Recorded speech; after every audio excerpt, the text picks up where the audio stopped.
proiektu honekin, Durangoko Azokako lantaldearekin batera.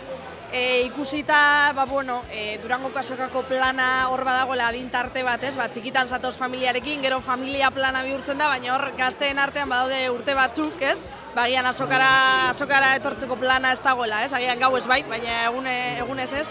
Orduan, helburu horrekin, gazteak erakartzeko helburu horrekin, hasi ginen gazte estanda egunda beren beregi gazteentzako antolatzen egitaraua, eta horretan gaude. Abestutako azkai dago, zu ondoan izatearena. Gaurten lehiaketa bate antolatu dugu, bertako Durangoko Berbaro elkarteak lagunduta baita ere, Durangoko azokari buruzko edukiak asmatzen eta jolasak eta dinamikak egiteko lehiaketatxo bat egin du.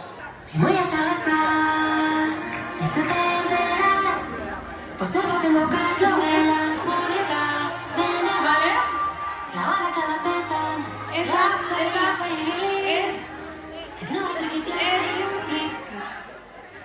A ver, esku kaltzau da, no? Karbera kaltzau.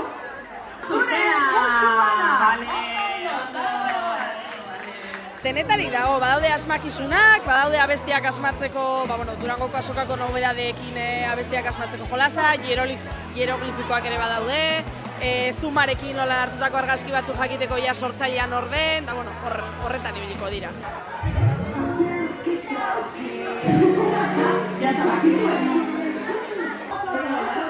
Batzuetan, ulergarria da errealitatea ere ezberdina da gazteena, igual diru askorik ez, eta Durango azokan erosteko, beste ate eta beste leio batzuk girekin nahi dizkiegu hemen, nobedadeak ere eurei ekarri, eta hortik gauzak erosi edo bintzat eskatu olentzero eta medio migi datoz laster, da hortik zer lortzen duten. Ez goaz oso ondo, esan, baina ondo disfrutatzen, bintzat parre batzuk batatzen egia, hori ziur,